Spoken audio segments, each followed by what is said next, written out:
दोस्तों, मोदी और शाह इतना बौखला गए हैं कि देश के नेता विपक्ष, leader of opposition Rahul Gandhi के साथ उन्होंने वही अत्याचार किया जो कल इस देश के छात्रों के साथ किया।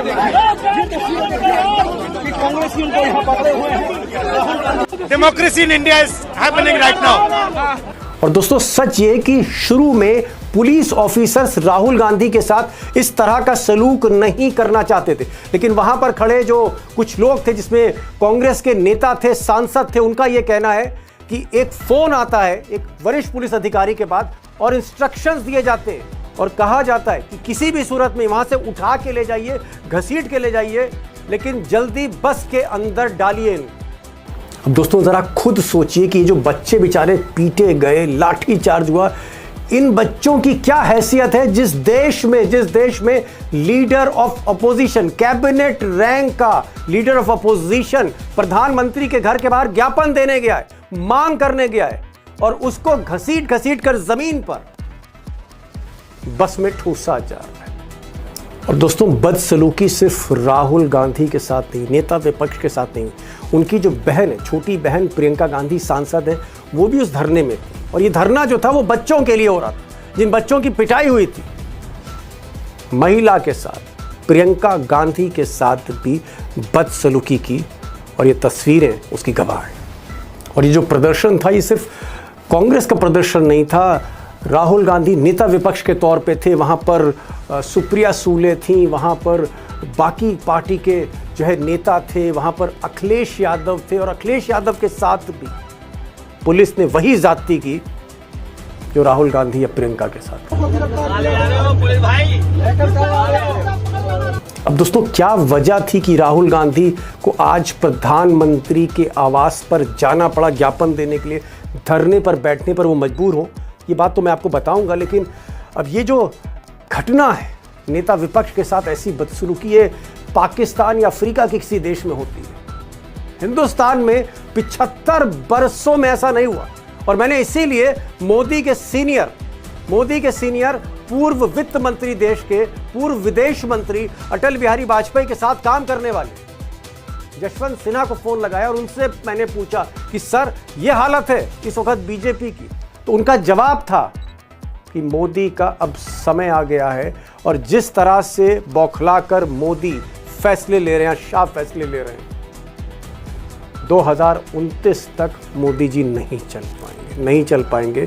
और एक बड़ी बात उन्होंने कही, यशवंत सिन्हा ने, उन्होंने कहा कि छात्रों का आंदोलन हो, विपक्ष का आंदोलन हो, किसानों का आंदोलन हो, मोदी के खिलाफ पहली बार बगावत शुरू हो चुकी है, और ये बगावत जनता कर रही है। मुझे ये लग रहा है कि हमारा देश जो है वो आने वाले दिनों में हजारों बगावतों का, विद्रोहों का देश हो जाएगा, और पूरे देश में ये आग फैलेगी, और मोदी जी के लिए बहुत मुश्किल हो जाएगा इसको कंट्रोल करना। यशवंत सिन्हा से मैंने ये भी पूछा कि मोदी की जगह कोई और प्रधानमंत्री होता, नरसिम्हा राव होते, मनमोहन सिंह होते, या चलिए भाजपा के वाजपेयी होते, और कोई नेता विपक्ष जाता ज्ञापन देने के लिए, तो यशवंत सिन्हा ने कहा कि अगर वाजपेयी होते मोदी की जगह तो खुद पैदल चलकर बाहर आते, रिसीव करते, अंदर ले जाते अपने घर, चाय पिलाते और बात करते।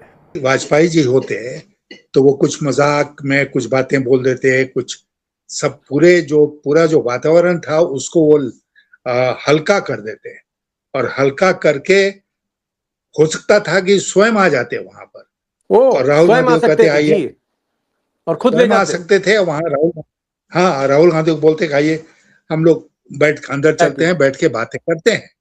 अब यशवंत सिन्हा ने बहुत कुछ कहा है, क्योंकि मोदी की रग रग से वाकिफ है, मोदी के सीनियर थे, बीजेपी को भीतर से समझते हैं। उनको सुनिएगा, जरूर सुनिएगा। लेकिन जो पहले सवाल मैंने किया था कि ऐसी कौन सी नौबत दोस्तों आ गई थी कि राहुल गांधी को, विपक्षी नेता को, इन सबको मोदी के दर तक पहुंचना पड़ा।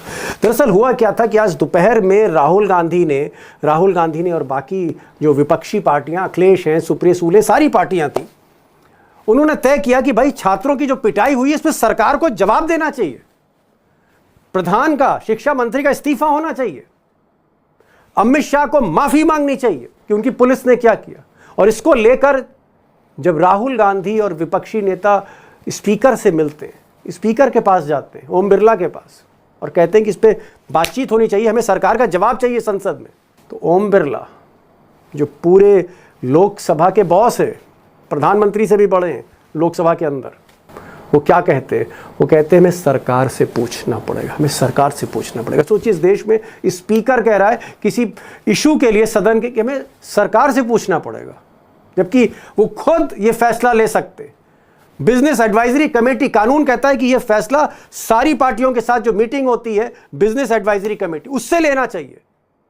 और जब ये जवाब उन्होंने दिया, राहुल गांधी को टाला, विपक्षी नेताओं को टाला ओम बिरला ने, तो राहुल गांधी गए प्रधानमंत्री के बंगले जवाब मांगने की कि नीट पर बहस कराइए, जवाब दीजिए, प्रधान का इस्तीफा दीजिए।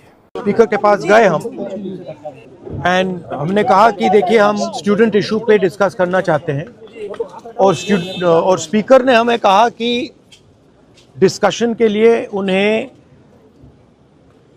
सरकार से पूछना है।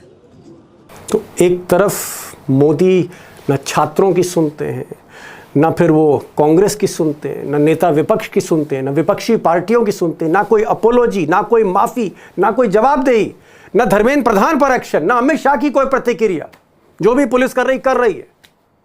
और जब उसका विरोध होता है, मोदी के दर तक नेता विपक्ष पहुंचते हैं, तो घसीट घसीट कर पुलिस की बस में बैठाया जाता है और थाने ले जाया जाता है, एक आम अभियुक्त की तरह। और थाने में सिर्फ राहुल गांधी नहीं, सारे ही लोग थे उसमें, सिविल सोसाइटी के भी बहुत से लोग थे उसमें, योगेंद्र यादव थे, और भी कई ऐसे लोग थे जो वहाँ धरने में पहुँचे थे, छात्रों की तरफ से पहुँचे थे। सबको घसीट कर बस में ले जाकर थाने में डाल दिया। ये हाल है अमित शाह की पुलिस का। अब यशवंत सिन्हा जो पूर्व वित्त मंत्री रहे, विदेश मंत्री रहे, मोदी जूनियर थे, एक वक्त था जब पर्ची जाती थी नरेंद्र मोदी की वित्त मंत्री के दफ्तर में, और एक एक घंटा 2-2 घंटा बाहर बैठे रहते थे मिस्टर मोदी। यशवंत सिन्हा तब वित्त मंत्री थे।